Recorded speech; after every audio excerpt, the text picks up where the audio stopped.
If anyone has to take over for Captain Anderson, I'm glad it's you. I'm not sure about having non-humans on our ship, though. I'm in charge here, Presley.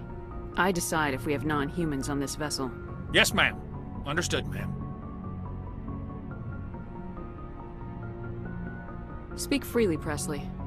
I want to know if you have a problem with non-humans. It's not that, Commander.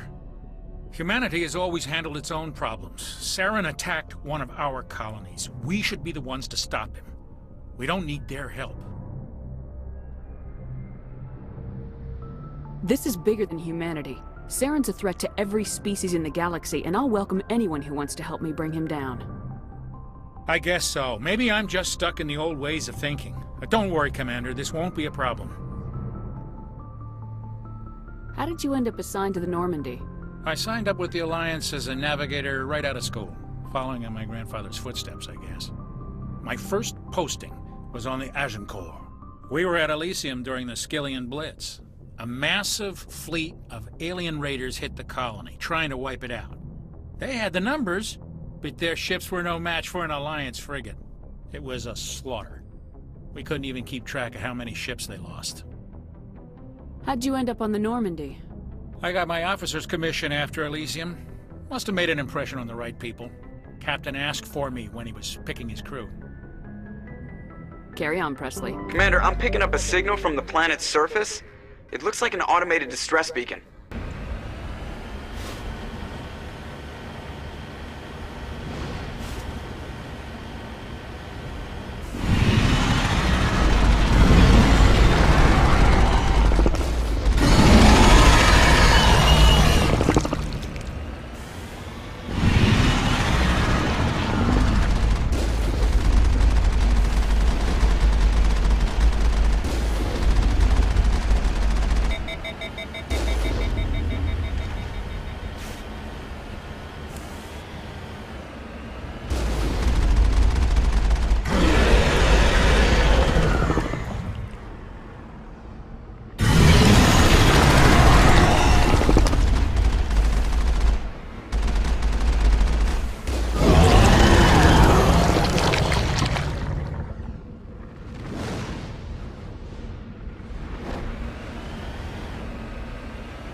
Got it.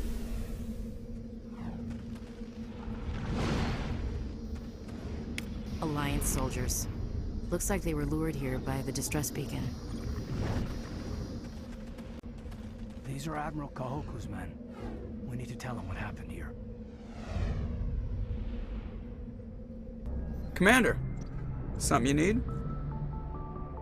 How's the Normandy performing? Is she everything they said she'd be? She's the best ship in the fleet. If you've got a pilot who knows how to handle her. Balance isn't what you'd expect. Takes a while to get used to that oversized drive core we got stuffed in the back, and her power can sneak up on you if you're not careful. The Normandy's probably too much ship for your average Alliance pilot, Commander. Lucky for you, I'm anything but average. I like to know my crew. Mind if I ask you a few questions? I can see where this is going. You did a background check on me, didn't you? Well, I'll tell you the same thing I told the captain. You want me as your pilot. I'm not good. I'm not even great. I am the best damn helmsman in the Alliance fleet. Top of my class in flight school, I earned that. All those commendations in my file, I earned every single one. Those weren't given to me as charity for my disease. I can't have you on this ship if you're going to infect my crew. Infect the crew? Oh man, you have no idea what I'm talking about, do you? Okay, I've got Vrolik syndrome, brittle bone disease. The bones in my legs never develop properly. They're basically hollow, too much force and they'll shatter. Even with crutches and my leg braces, it's hard to get around. One wrong step and crack! It's very dramatic. But I've learned to manage my condition, Commander. Put the Normandy in my hands and I'll make her dance for you. Just don't ask me to get up and dance unless, you like the sound of snapping shin bones. I need to know more about this Vrolik syndrome if I'm putting my ship in your hands. Yeah, of course you do. It's an extremely rare condition. Nobody knows exactly what causes it. Genetic, maybe. It's treatable, but there's no cure. They classify my case as moderate to severe.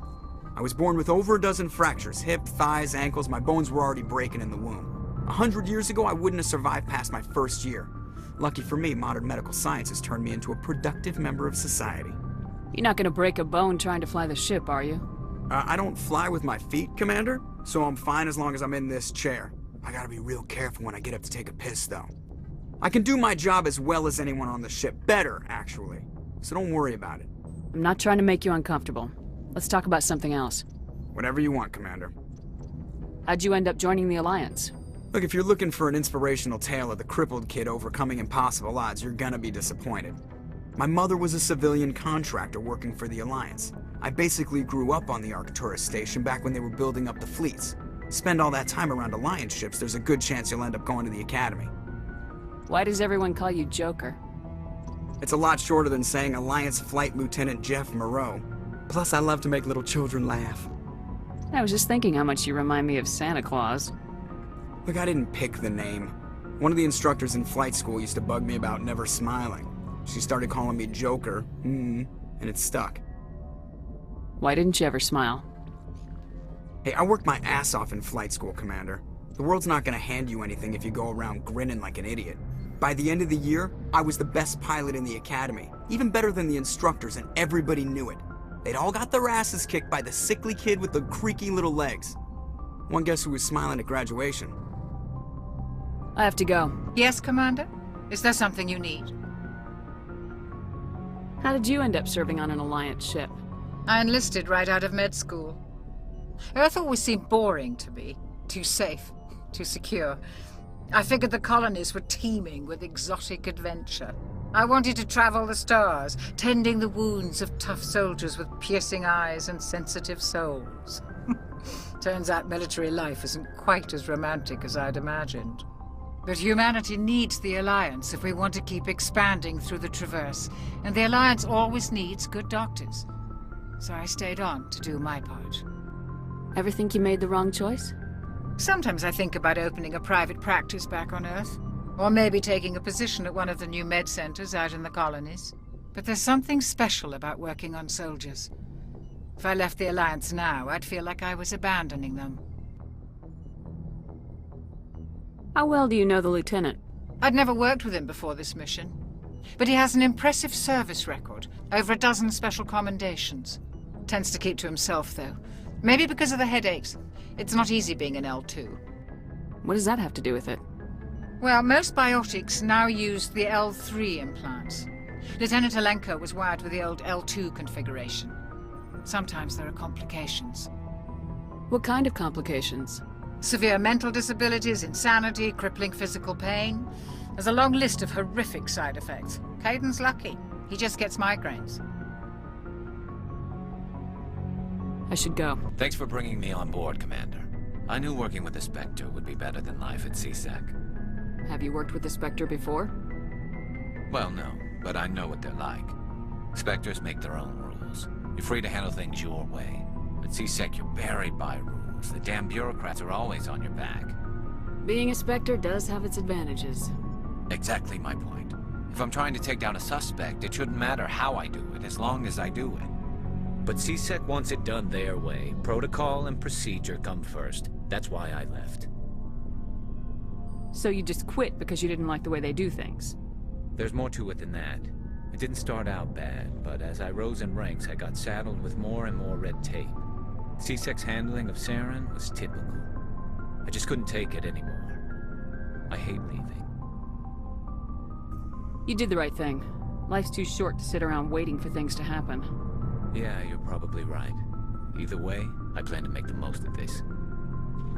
And without CSEC headquarters looking over my shoulder, well, maybe I can get the job done my way for a change.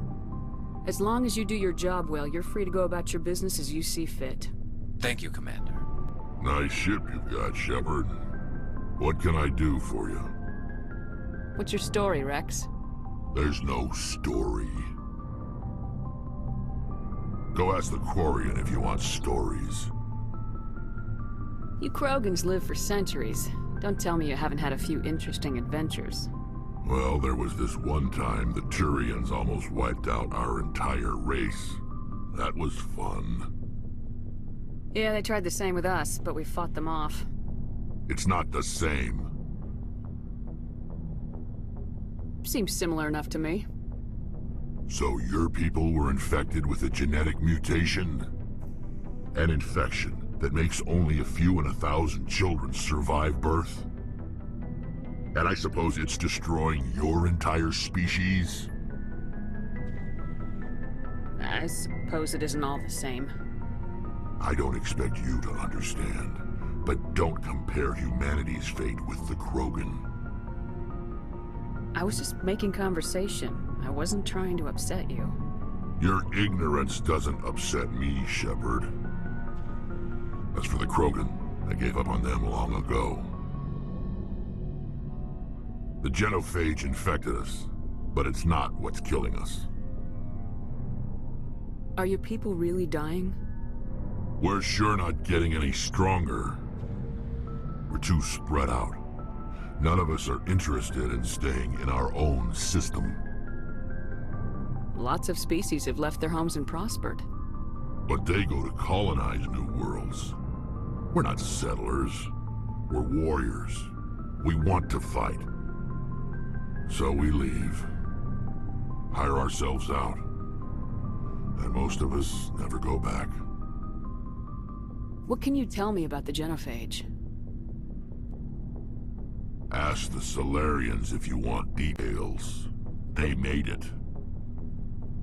All I know, it makes breeding nearly impossible. Thousands die in stillbirth, and most never get that far. Every Krogan is infected. Every one. And no one's rushing to find a cure. Why don't the Krogan try to find a cure? When was the last time you saw a Krogan scientist? You ask a Krogan, would he rather find a cure for the genophage or fight for credits? He'll choose fighting every time. It's just who we are, Shepard. I can't change that. Nobody can. So long, Rex. Hey, Commander, you know that Quarian, Tally? She's been spending all her time down here asking me about our engines. I'll tell her to leave you alone. What? No, she's amazing. I wish my guys were half as smart as she is. Give her a month on board and she'll know more about our engines than I do. She's got a real knack for technology, that one. I can see why you wanted her to come along. I figured she'd be a real asset to the team. You got an eye for Tally, Commander, but I'm guessing that's not why you came down here. Fill me in on the IES stealth system. How does it work exactly? You can't hide a ship out in space. They emit too much heat and radiation. Too easy for sensors to pick them up, unless you find a way to capture those emissions. So our stealth systems trap the energy we give off in storage sinks built into the ship itself. No emissions to give away our location. Eventually the sinks have to be vented. More than a few hours silent running and they overheat. Cook us inside our own hull. There's no way for anyone to detect us? A visual scan can still pick us up. Anyone looking out a window can see us plain as day. But you have to be pretty close to get an actual visual out in space. Most vessels rely on scanners. As long as the stealth systems are engaged, they can't see us. Not unless we accelerate to FTL speeds. Why doesn't it work with faster-than-light travel?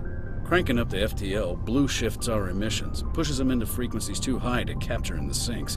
As soon as we make the jump, it's like setting off a flare. Sensors can pick up our location whenever we enter or exit FTL flight, but for short-range missions, our stealth systems are amazing, and we've got the only one. I want to know more about the Normandy. She's the best ship I've ever served on, probably the fastest vessel ever designed, and she's the only one using the new Tantalus drive core. What's so special about the Tantalus drive core? Proportionally, it's about twice the size of any other vessel. Not only are we faster, but we can run at FTL speeds longer before we have to discharge the core. Where else have you served, Adams? If you name a class of Alliance ship, I've probably served on it. Everything from dreadnoughts and carriers right down to frigates like the Normandy. My last assignment was on the Tokyo, only a cruiser, but she was a good ship. Couldn't hold a candle to the Normandy, though. Carry on, Adams. Your ship's amazing, Shepard. I've never seen a drive core like this before. I can't believe you were able to fit it into a ship this small. I'm starting to understand why you humans have been so successful. I had no idea Alliance vessels were so advanced. I don't like the idea of aliens studying the architecture of Alliance ships. We're on the same side here. My people have more reason to hate the Geth than anyone, remember? But you can't blame me for being a little excited. I never dreamed I'd get a chance to travel on a ship as advanced as the Normandy. I had no idea you found ship technology so interesting. It comes with being a Quarian. The migrant fleet is the key to the survival of my people. Ships are our most valuable resource. But we don't have anything like this. We make do with cast-offs and second-hand equipment. We just try to keep them running for as long as we can. Some of the fleet's larger vessels date all the way back to our original flight from the Geth. I can't believe your fleet's still using ships that are 3 centuries old. They're constantly being repaired, modified, and refitted. They aren't pretty, but they work. Mostly. We've tried to make ourselves as independent as possible on the flotilla, grow our own food, mine and process our own fuel. But some things we just can't make on our own. A patch to maintain the hull integrity requires raw materials we just don't have. That's why our pilgrimages are so important. I want to know more about the pilgrimage. When my people reach maturity, we leave our birth ships and seek acceptance with a new crew. It's necessary to maintain genetic diversity among the fleet. But no ship wants to accept someone who will be a burden on them. So, to prove our worth, we embark on a pilgrimage. We set out alone, leaving the flotilla and our families behind us. We only return once we have found something of value we can bring back to the fleet. This is presented as a gift to the captain of the respective ship we wish to join. If the gift is accepted, we are welcomed into the crew. Can a captain choose to reject the gift? That doesn't happen often. Most captains are eager to increase the size of their crew. It increases their own standing in our society. Even when a gift is not particularly valuable, the captain usually accepts it out of a sense of tradition. However, there is a stigma to presenting a substandard gift. It's not the best way to make a good impression on a new community. Most pilgrims don't return until they find something worthwhile. I can't believe they just send you off alone. It's not like they just cast us out. Before we leave, we are given lessons in how to survive outside the flotilla, and given gifts to help us on our journey. We also receive implants to fight off sickness and disease. Generations of living in an isolated and highly controlled environment have left our immune systems weaker than most. By the time we leave the fleet, we are well equipped for the pilgrimage. This is a rite of passage for all Quarians. If it were dangerous, our numbers would suffer. Virtually every pilgrimage ends with a triumphant return and the ritual presentation of the gift to one of the fleet's captains. I want to talk about something else. Like what? Tell me about your people. Our lives aren't easy. Resources are scarce, and we are constantly on the move. Everything we do must in some way contribute to the continuation of the migrant fleet. There are 17 million Quarians in the flotilla, and each of us relies on the others for survival. The bonds among my people are strong. Unfortunately, we have had to surrender many of the freedoms and civil liberties other species take for granted. What kind of freedoms? Well, it's illegal for parents to have more than one child. If our population grows too much, it would strain our resources to their breaking point. Of course, we also can't allow our numbers to become too few. If our population is in decline, the rule against single births is temporarily repealed. In extreme cases of population decline, incentives are even offered to encourage multiple births, though the Conclave hasn't had to take such measures in nearly a century. That's your government. The Conclave is our civilian branch of government. Each ship can elect a representative to serve on the Conclave and make decisions that affect the fleet as a whole. On matters that affect an individual ship, however, the captain has the final say. It's a tradition that dates back to the early days, when the fleet was governed by martial law. Fortunately, most captains nowadays are smart enough to have an elected council from their crew to give them advice and guidance. So the ultimate power rests with elected officials? In practice, the Conclave and the respective council for each ship tend to set the rules that govern our daily lives. But in theory, we are still under military jurisdiction. The 5 top-ranking military officials in the fleet serve on the Admiralty Board. These 5 have the power to overrule any decision by the Conclave in case of emergency.